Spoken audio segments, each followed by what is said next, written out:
পাঞ্জাবিওয়ালা হতে হবে।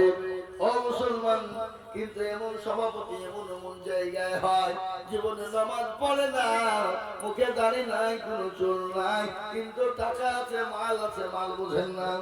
এই কথা বলেন না কেন? মালের দ্বারাতে সভাপতি করে দিয়েছে, আর সভাপতি মায়ের কাছে গিয়ে বলছে আসসালামু আলাইকুম, আমাকে জেনে জানি না ধরে পড়ে সভাপতি করে দিয়েছে, এর জন্য আমি গর্ভবতী। বুঝতে পারলেন না? কি বললাম? আবার বলে দেখেন সবাই মিলে আমাকে সভাপতি করে দিয়েছে, এর জন্য আমি আবার ডবল গর্ভবতী। মৌলভী সাহেব বলছে মাইক দাও, আমরা জানি মা বোনেরা বিয়ে হলে একবার গর্ভবতী হয়, তুমি 2 মিনিটে গর্ভবতী কি করে হইলে? আপনারা বুঝতে পারলেন আমার কথাটা? মুসলমান, কোনটা বলি কোনটা রাখি? কবি বলে তালহামা দাগে দাগে সুদ, বম্বা গুজা গুজা নেহাম, সারা অঙ্গে ব্যথা, কোথায় ওষুধ লাগাবো খুঁজে আমরা পেছি না, মনে যদি পচন ধরে খুঁজে কিনে পাওয়া যায়, মলম দিব কোন জায়গা? ও মুসলমান শুনে নাও, আমি আপনাদেরকে শুনিয়ে দিই, ভারতবর্ষের মধ্যে আপনার আসাম, ত্রিপুরা, মহারাষ্ট্র, আপনার কি বলে গুজরাট, তারপরে বিহার, পাটনার মাটিতে অলরেডি আপনার হাইকোর্টে তারা আপিল করে দিয়েছিল, বলে ভারতবর্ষের মাদ্রাসাগুলো বন্ধ করতেই হবে, ভারতবর্ষের মাদ্রাসা বন্ধ করাই চাই। কিন্তু হাইকোর্টের যিনি জজমেন্ট তিনি বললেন আমার ক্ষমতা নাই, আমি আইন পাস করতে পারবো না। ওটাকে গড়িয়ে নিয়ে যাওয়া হলো দিল্লি সুপ্রিম কোর্টে। কোথায় জোরে বলো? সুপ্রিম কোর্ট কোথায়? দিল্লি সুপ্রিম কোর্টে গেল। দিল্লি সুপ্রিম কোর্টের যিনি জজমেন্ট ছিলেন তিনি ডাক দিয়ে বললেন গো শোনো, ভারতবর্ষের জমিনে কারো বাপের ক্ষমতা নাই মাদ্রাসা বন্ধ করে দিতে পারে, আমি ক্ষমতা নাই, আমি বন্ধ করার আইন পাস করবো। বলুন আলহামদুলিল্লাহ। এবার জোরে বলুন আলহামদুলিল্লাহ। আজকে তারা মাদ্রাসা বন্ধ করে দিতে চাইলো কেন জানেন? তারা জানে মাদ্রাসায় কোরআনকে পড়া হয়, কোরআনকে চিন্তা করা হয়, আর মাদ্রাসা যদি বন্ধ হয়ে যায় মুসলমানদের কোরআন বন্ধ হয়ে যাবে। বুঝতে পারলেন না? কোরআন বন্ধ হয়ে যাবে। কিন্তু জজমেন্ট আইন পাস করলো অন্য ওই বেয়াদব, আর আপনার বললো যাহারে কি করলো, আমাদের তো যা সব ছিল সব তো ভেস্তে গেল। ও মুসলমান, ভেস্তে দিবেন কে? জোরে বলুন কে? এই তো কিছুদিন আগে কুম্ভ মেলা হয়ে গেল, আপনারা শুনেছেন না শুনেননি?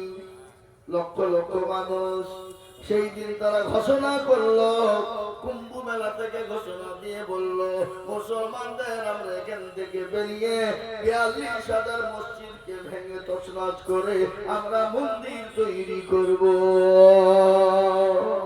বলে নাই? কথা কন্যা কেন? আজ আমি বলবো হিন্দু ভাইয়েরা, ও হিন্দু ভাইয়েরা, তোমরাও কান করে শুনে নাও, যারা আজকে মসজিদ ভেঙে আপনারা মন্দির করেছে, করেনি গো? কথা বলে না, কথা বল, ভালো রাখবে বলছে। রাম মন্দির করেনি, বাবরি মসজিদ ভেঙে দিয়েছে। আজকে অনেক হিন্দু ভাইদেরকে বলে যায় ভাই তোমরা আমার কথার উপর তোমরা রাগ করো না, আজকে তোমরাও শুনে নাও, আজকে যারা কালী পুজো করো, যারা দুর্গা পুজো করো, যারা সরস্বতী করো, যারা মা লক্ষ্মী পুজো করো, তোমরা যে পুজো গুলা করো তাদের একটা ছক বের করেছে, তারা যেন কোনো প্রকারে এই রাম মন্দির তৈরি করে সব দুর্গা পুজো, লক্ষ্মী পুজো, কালী পুজো ভেঙে দিয়ে তারা একটাই জায়গাতে রাম মন্দির করে রামের ভক্ত হবে, কিন্তু দুর্গার ভক্ত হতে দিবে না, তোমাদেরকে কালীর ভক্ত হতে দিবে না। বুঝতে পারলেন না? খালি মুসলমানদের ক্ষতি নয়, খালি মুসলমানদের মসজিদ মাদ্রাসায় ক্ষতি নয়।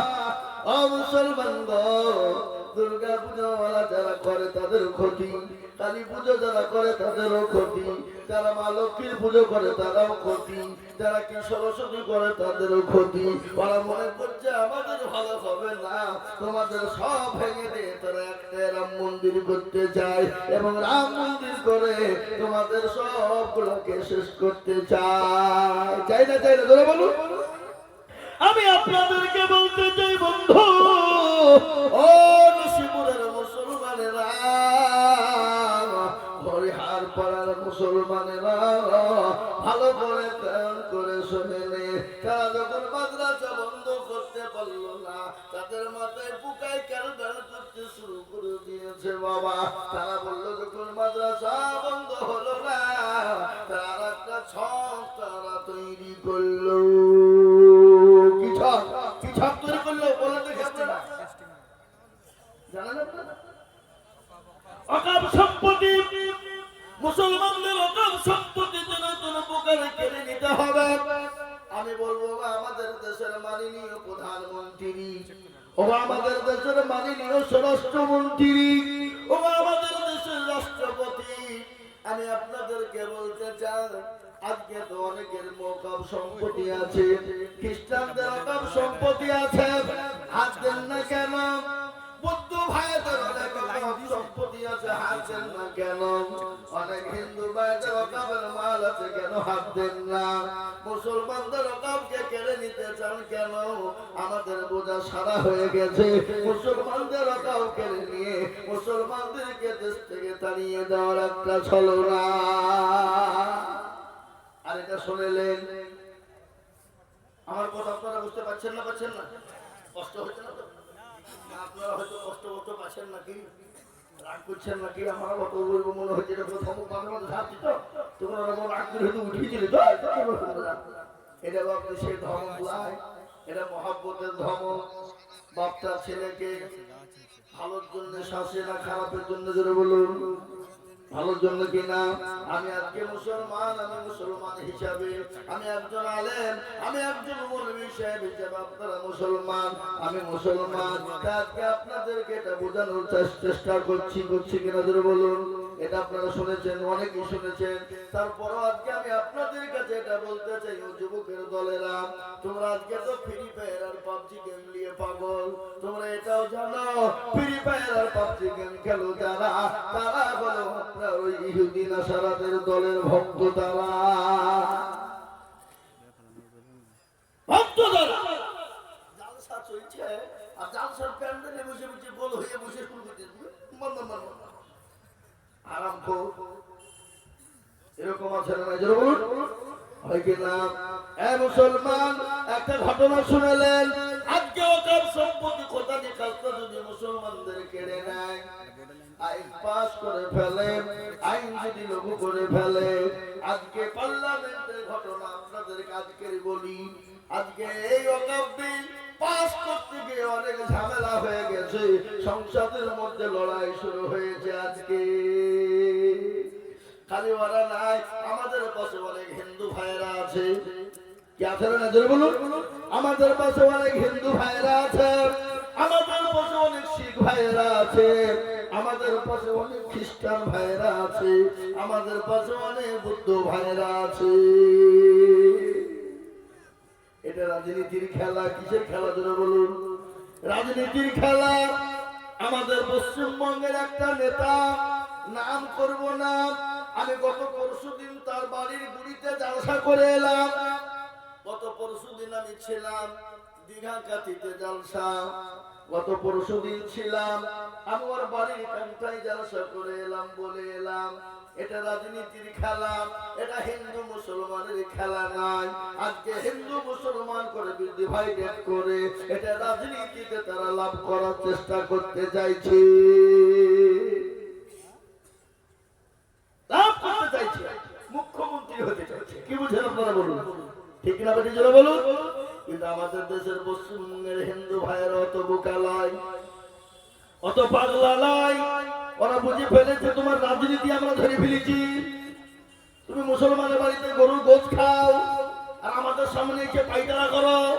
কি কথা বলেন না কেন? এই যারা কথা বলো মেদিনীপুরে 3 বাটি গরু গোদ খেয়েছে, খালি গরু গোদ খায়নি এবং বাড়িতে করে প্যাক করে নিয়ে গেছে। কি বুঝলেন? নন্দী গ্রামে আপনার নাম করবো না, আমি সেই গ্রামে জলসা করেছিলাম, সে বাড়িতে ছিলাম। সে একটা নেতা। আর মুসলমান দরদি আমি আপনাদেরকে শোনাই, ভালো করে শোনেন, বসেন। ও দরদি দেখেন ইউটিউব হচ্ছে, গোটা ভারতবর্ষে বক্তব্য চলবে, চলবে কিনা জোরে বলুন। কথা বলেন না কেন? নসিবের কথা। আল্লাহু আকবার।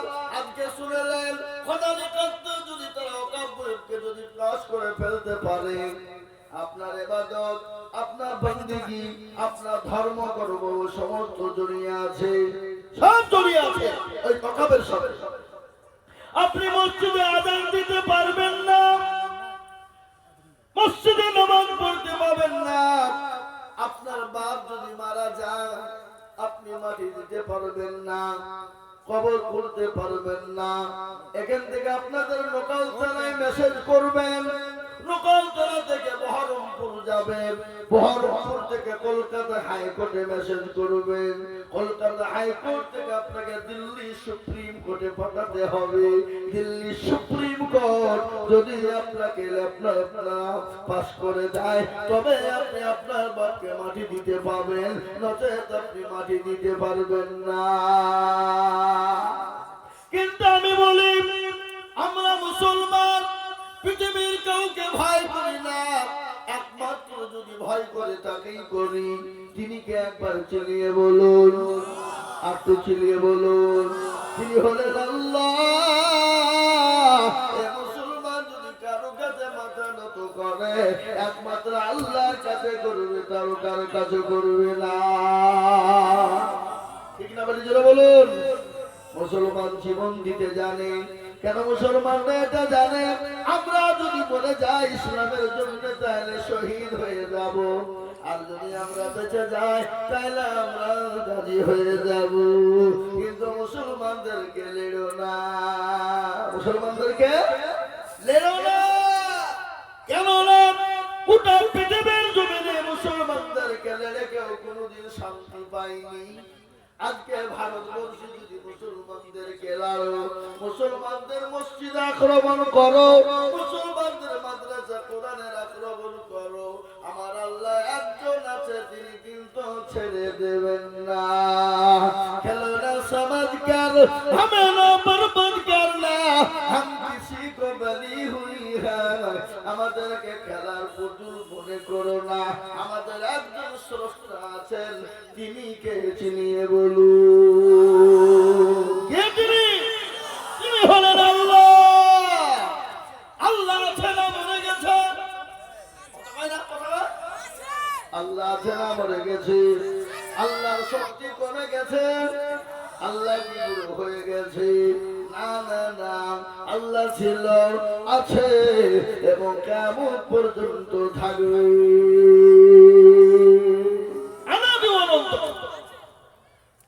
মুসলমান, মুসলমান হলো সিংহের জাত।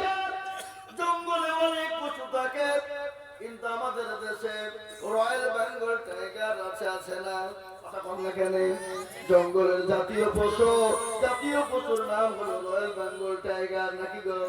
Royal Bengal tiger. কিন্তু আর একটা পশু ওই জঙ্গলেই থাকে, যে জঙ্গলে কোনোদিন কাউকে কিছুই বলে না, ঘুমিয়ে থাকে, চোখ বুঝে থাকে, বলে আমি ঘুমাইনি গো, চোখ বুঝেছি, পাড়াপতির মন বুঝেছি। কিন্তু ঘুমিয়ে ঘুমিয়ে সব কিন্তু দেখে। যেদিন ওই মালটা খাড়া হয় সেদিন গোটা জঙ্গলকে তোলপাড় করে দেয়। যাই কি যায় না করে বলুন। সে পশুটার নাম হলো সিংহ। কি সে পশুটা? সেই পশুটার নাম হলো সিংহ। কিন্তু মুসলমান হলে সিংহের জাত। মুসলমান কাউকে কিছুই বলে না, মুসলমান ঠান্ডা। কেন? আল্লাহ নবী বলেছে, লাকুম, আল্লাহর কোরআনে বলেছে, লাকুম দীনুকুম ওয়ালিয়া দীন। তোমার ধর্ম তোমার কাছে, আমার ধর্ম আমার কাছে। লা ইকরাহা ফিদ্দীন। খবরদার ধর্ম নিয়ে মারামারি করো না, মুসলমানের মাথা গরম করো না, মুসলমানকে তোমরা চেনো না, মুসলমানরা শান্তি প্রিয় লোক, মুসলমানদের মাথা যদি খারাপ হয়ে যায়, গোটা জঙ্গলের সিংহ যদি একবার লড়ে যায়, গোটা সীমার জঙ্গলকে তোলপাড় করে দেয়। মুসলমান যদি একবার লড়তে শুরু করে দেয়, গোটা পৃথিবীর জমিনে তোলপাড় করে দিবে। কেন দেবে জানো? আমাদের পাশে আল্লাহ রয়েছে। 313 জন সাহাবাকে নিয়ে বিশ্ব নবী জনাবে মুহাম্মদুর রাসূলুল্লাহ সাল্লাল্লাহু তাআলা আলাইহি ওয়াসাল্লাম তার হাবিব বিশ্ব নবী যাদের ময়দানে বদরের প্রান্তে চলে গেল, হাতে অস্ত্র নাই, লাঠি সোঁতা নাই, তাদের কোনো মাল নাই, কিন্তু লক্ষ লক্ষ লক্ষ কাফের বেঈমান মুশরিক ইহুদির দলেরা আল্লাহু আকবার করে বলে, আজকে মুসলমানদেরকে শেষ করে দিব, আজকে ইসলামকে শেষ করে দিব, ইসলামকে ধ্বংস করে দিব। কিন্তু আমি বলবো বাবা, ইসলামের মালিক কে? চিল্লিয়ে বলুন কে? ইসলামের মালিক হলেন আল্লাহ, ইসলামকে শেষ করা যাবে না। কোরআনের মালিক কে? জোরে বলুন কে? কোরআনের মালিক হলেন আল্লাহ। আল্লাহ নিজেই বললেন, ইন্না নাহনু নাযালনা যিকরা ওয়া ইন্না লাহু লাহাফিজুন। কেউ যদি কোরআনের হেফাজত না করে, আমার আল্লাহ এই কোরআনের হেফাজতের মালিক আল্লাহ কত দিয়ে হেফাজত করবে আল্লাহ যারা পৃথিবীর কেউ বলতে পারবে না, পৃথিবীর কেউ জানে না। আল্লাহ বললেন, নবী গো, আজকে আমরা শেষ হয়ে যাব, আমাদের হাতে অস্ত্র নাই, আমাদের হাতে লাঠি সুতা নাই, আমাদের হাতে ক্ষমতা নাই। আজকে লক্ষ লক্ষ কাফের বেঈমান তাদের হাতে অস্ত্র শস্ত্র রয়েছে, লাঠি সুতা রয়েছে, তাদের জনসংখ্যা বেশি, তাদের ক্ষমতা বেশি। আমার নবী দয়ার নবী, বিশ্ব নবী, মায়ার নবী, আল্লাহর নবী, মায়ার নবী গো, আপনি নবী আমার জীবনের জীবন। কত একটা আল্লাহর নবী, মায়ার নবী গো, আপনি নবী আমার জীবনের জীবন, আপনি আমার জীবন সাথী, অন্ধকার কবরের বাতি, আপনি হইলেন নির্দুনিয়ার ঘর। আল্লাহর নবী, মায়ার নবী গো, আপনি নবী আমার জীবনের জীবন, আপনি রহমতুল লিল আলামিন, আপনি উম্মতের জামিল, আপনি হইলেন গুনাহগার উম্মতের আপনজন। আল্লাহর নবী, মায়ার নবী গো, আপনি নবী আমার জীবনের জীবন, দেখিয়া আপনার মজা ভাগবতী হইলেন খাদিজা, দেখিয়া আপনার মজা ভাগবতী হইলেন খাদিজা, সফল দিলেন জীবন যৌবন। আল্লাহ নবী, মায়া নবী গো, আপনি নবী আমার জীবনের জীবন। ও মুসলমান দরদি, আল্লাহ দয়ার নবী, বিশ্ব নবী, রহমাতুল লিল আলামিন, সিজদায় পড়ে গিয়ে আল্লাহকে বলে, আল্লাহ তুমি যদি চাও তোমার দিন থাকবে, আর তুমি যদি চাও তোমার দিন থাকবে, আজকে মুসলমানদের তুমি হেফাজত করবা, সাহায্য করবা, আর তুমি যদি চাও তোমার দিন থাকবে না, আল্লাহ আমার কিছু বলার না। আল্লাহ বলেন, ও নবী গো, ও জিবরাইল তাড়াতাড়ি করে যাও আমার হাবিবুল্লাহকে গিয়ে বলো নবী গো আপনি কোনো রকম টেনশন করবেন না, কোনো চিন্তা করবেন না, আপনি চোখের পানিটুকু মুছে ফেলুন গো নবী। ও নবী আপনি যদি চোখের পানি, আপনার পানি যদি চোখের পানি যদি জমিনে পড়ে যায়, সেই জমিনে কোনোদিন ঘাস জন্ম নিবে না, সেই জমিনে কোনোদিন ফল শস্য জন্ম নিবে না, সেই জমিনে কোনোদিন কোনো ফসল হবে না। তবে নবী আপনার চোখের পানি মাটিতে ফেলতে দেবেন না। বিশ্ব নবী চোখের পানিকে মুছিয়ে নিলেন। সালাম বলে নবী গো 1000 2000 3000 4000 5000 পর্যন্ত দিয়ে আজকে কাফের মুশরিক বেঈমানদেরকে শায়েস্তা করে দেওয়া হবে। তখন নবী আপনি কোনো টেনশন করবেন না। আল্লাহ নবী চোখের পানিটুকু মুছিয়ে নিলেন।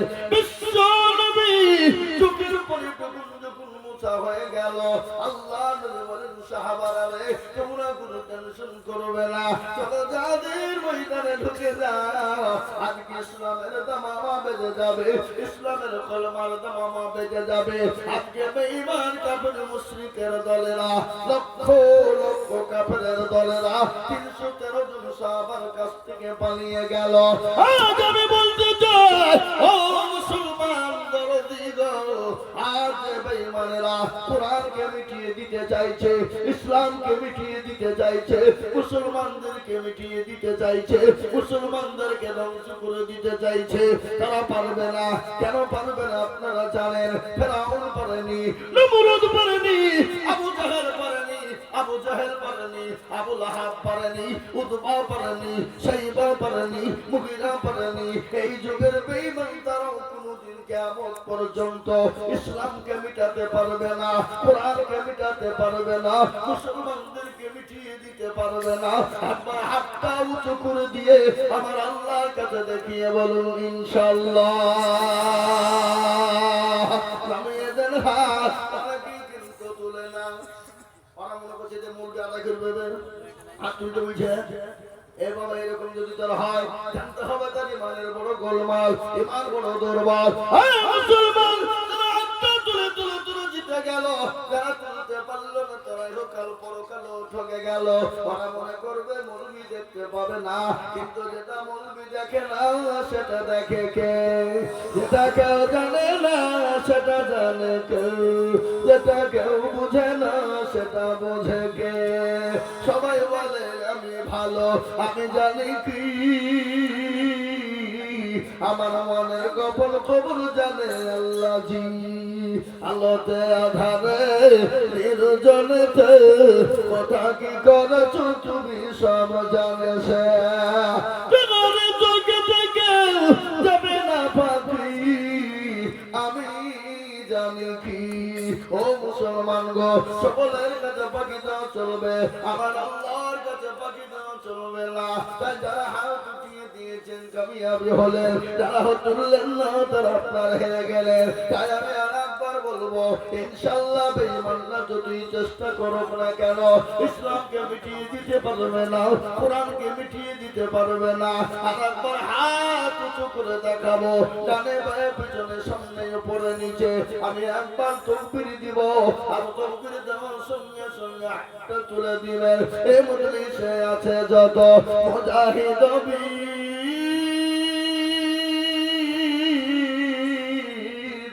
উচ্চ কণ্ঠে বলে একবার হাতটা নামিয়ে দেন। এই দেখেন কোরআনকে জিজ্ঞাসা করো, কোরআন তার প্রমাণ দিয়ে বলেছে ইয়াউমা নাখতিমু আলা আফওয়াহিহিম ওয়া তুকাল্লিমুনা আইদিহিম ওয়া তাশহাদু আরজুলুহুম বিমা কানু ইয়াকসিবুন। কিয়ামতের দিনে জমাদার তালা মেরে দেবে, হাতকে বলবে কোন কালেমায় করেছিল, হাত বলবে মানুষ ও নসিবুল মাদ্রাসার জলসা আজিজুল হক বলেছিল কোরআনের প্রেমিক কারা, নবীর প্রেমিক কারা, দ্বীনের প্রেমিক কারা, হাতটা তুলো তারা। এই হাত তোলার কারণে আল্লাহ জাহান্নাম হারাম করে দেবে, জান্নাতকে ওয়াজিব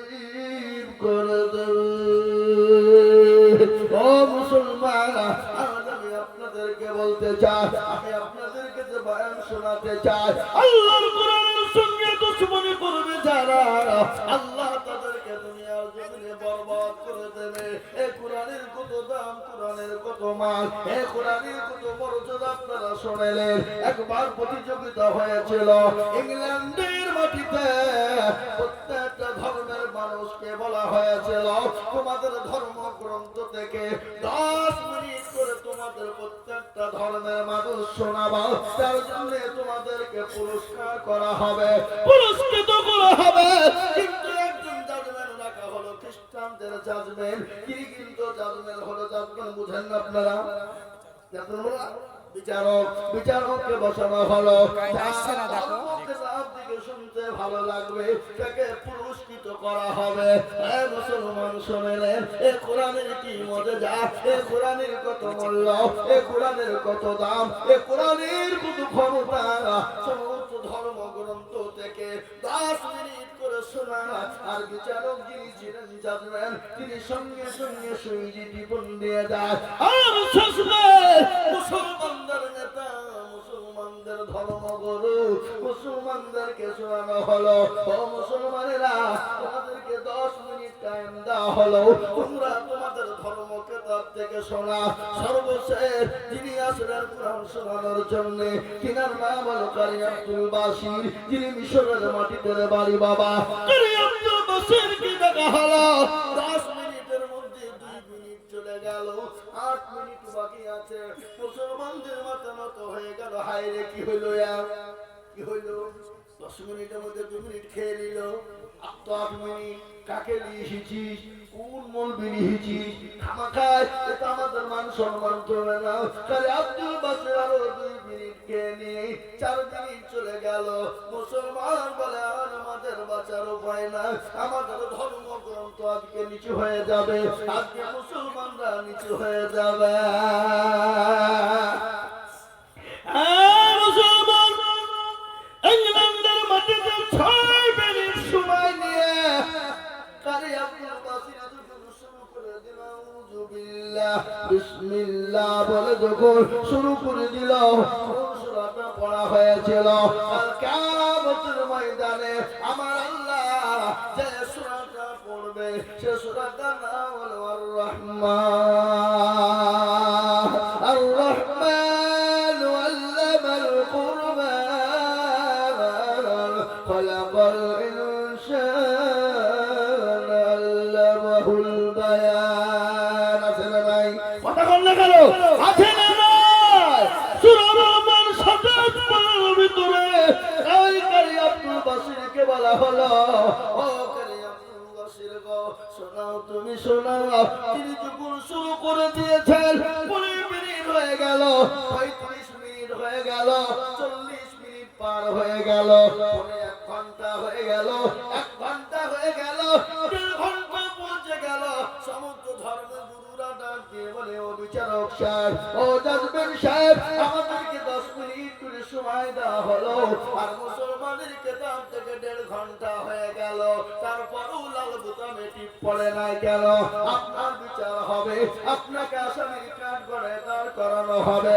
ওই বিচারক খ্রিস্টানদের যিনি পাদ্রী ছিলেন, যিনি বিচারক ছিলেন, তিনি ডাক দিয়ে বলেন, ও ধর্মগুরুরা, ও সমস্ত ধর্মের মানুষেরা শোনো, তোমাদের যে কিতাবগুলো আমাকে শোনানো হয়েছিল 10 মিনিটের পরে অটোমেটিক আমার বোতামে টিপ পড়ে গেছে, কিন্তু এই কোরআনের ভিতরে আল্লাহ এত মধু দিয়েছে, এত মহব্বত দিয়েছে, এত ভালোবাসা দিয়েছে, এত সৌন্দর্য দিয়েছে, যখন পড়তে শুরু করে দিল আমি বিচারক কোরআন শুনতে শুনতে পাগল হয়ে গেছি। সুবহানাল্লাহ বলুন। কোরআন শুনতে শুনতে পাগল হয়ে গেছি। আমার বোতামের দিকে খেয়াল না, আমাকে বোতাম টিপতে হবে এই খেয়ালটা না। ও মুসলমান গো, আজ আমি আপনাদেরকে বলতে চাই, পৃথিবীর জমিনে এমন কোন কিতাব নাই, পৃথিবীর জমিনে এমন কোন বই নাই, পৃথিবীর জমিনে এমন কোন কিতাব নাই যে কিতাবটা 24 ঘন্টা পড়া হয়, কিন্তু একটা কিতাব আছে যে কিতাবটার নাম হলো কোরআনুল কারীম, যে কিতাবটার নাম হলো আল কোরআন, যে কিতাবটার নাম হলো কোরআনুল জিকির, যে কিতাবটার নাম হলো কোরআন শরীফ, যে কিতাবটার নাম হলো কোরআনুল মাজিদ। ঠিক না বাজে? ধরে বলুন ঠিক না বাজে? আজকে আমি আপনাদেরকে বলবো, ও যুবকের দলেরা, ও নসিবের যুবকেরা, শুনে নাও। একটা সময়তে গান আসে, গানের ভাইরাল হয়, দেখবেন একটা যখন গান ওঠে তখন আমাদের যুবকদের মুখে গান, কিন্তু ওই গানটা 5 দিন 10 দিন 1 মাস পর্যন্ত চলে, তারপরে অন্য গানে আবার হয়ে যায়, আবার অন্য গান ভাইরাল হয়। কিন্তু আমার আল্লাহ এই কুরআনকে 1500 বছর আগে আল্লাহ অবতীর্ণ করেছিলেন বিশ্ব নবী জনাবে মুহাম্মদুর রাসূলুল্লাহ সাল্লাল্লাহু আলাইহি ওয়াসাল্লামের উপরে এই কোরআনকে অবতীর্ণ করা হলো। কিন্তু এই কোরআনের এত দাম, এত মর্যাদা, এত মধু আল্লাহ দিয়েছে, কেমন পর্যন্ত যদি কেউ পড়ে যায় এই কোরআনের মধু, কোরআনের মুষ্টিটা জীবনেও কোনোদিন ফোরাবে না, বলুন ইনশাআল্লাহ। আজকে ওই বেঈমান কাফের মুশরিক ইহুদি নাসারা খ্রিস্টান জৌন বুদ্ধ ডন দকল মুচি মেথর বাতি কলফিল মুচি মুন্ডা হাত চাইছে বেঈমানেরা কোরআনকে মিটিয়ে দিতে হবে, কোরআনকে ছোঁয়া যাবে না, কোরআনকে শেষ করে দিতে হবে। কিন্তু আমি আপনাদেরকে বলতে চাই, গোটা পৃথিবী যদি একদিকে হয়ে যায় আল্লাহ কোরআনকেও শেষ করতে পারবে না। আর একবার হাত তুলে দিয়ে আমার আল্লাহকে দেখে ইনশাআল্লাহ নামিয়ে দেন রে বাবা। আজ কোরআনকে জিন্দা করা হয় নসিবপুর মাদ্রাসা, আজ কোরআনের একটা হাফেজ হয়ে গেল নসিবপুর মাদ্রাসা। এই মাদ্রাসার কোরআনকে বাঁচানোর জন্য আমি আপনাদের কাছে, আমি আজিজুল হক, আমি আপনাদেরকে যে একটু হাত পেতে দেব। আমি সারা পশ্চিম বাংলার মাটি নয়, আমি আজিজুল হক মুর্শিদাবাদের সন্তান, এই জেলার সন্তান, এই দেশের এই জেলার সন্তান। গোটা পশ্চিম বাংলা নয়, গোটা পশ্চিম বাংলার নাচে কানাচে আসাম, ত্রিপুরা, মেঘালয়, মণিপুর, উড়িষ্যা, বিহার, ঝাড়খণ্ড, পশ্চিম বাংলা, বাংলাদেশ পর্যন্ত আমি মানুষের কাছে লক্ষ লক্ষ টাকা করে এই আল্লাহর কোরআনের বায়ানের জন্য চাই। আল্লাহর কোরআনের জন্য আজ নসিপুরের মাটিতে, আজ নসিপুরের মাটিতে বহু টাকা বহু দিকে চলে গেছে, বেবি বাচ্চার পিছনে চলে গেছে, ছেলে মেয়ের পিছনে চলে গেছে, আত্মীয় স্বজনের পিছনে চলে গেছে, বন্ধু বান্ধবের পিছনে চলে গেছে। আজ আমি আপনাদেরকে বলবো, আল্লাহ আপনাকে দিয়েছে, কালকে কিনে নিয়ে ভিখারি বানিয়ে দিতে পারে। তাই তো কবি বলে নদীর কুল ভাঙে ও কুল গড়ে, এই তো নদীর খেলা, সকালবেলায় বাদশার তুই ফকির সন্ধ্যাবেলা। ও নসিবের মুসলমানেরা, আল্লাহ আপনাকে দিয়েছে, আল্লাহ মালিক, আল্লাহ যদি বলে হয়ে যা হয়ে যাবে, আল্লাহ আপনার কাছ থেকে মাল কেড়ে নিতে পারে। তাই আমি আপনাদের কাছে 50,000 1 লাখ টাকা করে বলবো না, আমি আল্লাহর কোরআনকে বাঁচানোর জন্য বহু টাকা বহু দিকে চলে গেছে, ডাক্তারের দোকানে দিয়েছে। আল্লাহ নবী বললেন আসসাদাকু তাওয়াক্কুল বালা, সাদকা করলে বালা দূর হয়ে যায়, মুসিবত দূর হয়ে যায়, রুজিতে বরকত হয়ে যায়। তাই আল্লাহর কোরআনের জন্য আমি একবার তাকবীর দিব, মাত্র 10,000 করে টাকার দাতা বলে হুজুর গো আমার কাছে জান আছে মান্না, ও হুজুর আমি আল্লাহ কোরআনের হেফাজতের জন্য, আল্লাহর কোরআনকে জিন্দা করার জন্য, এই কোরআনকে আমার পর্যন্ত থাকবে, এক একটা করে অক্ষরে একটা একটা করে নেকি হয়ে যাবে। তাই আল্লাহর কোরআনের জন্য আমি তাকবীর দিব, মাত্র 10,000 টাকার দাতা একবার চিল্লিয়ে বলুন নারে তাকবীর।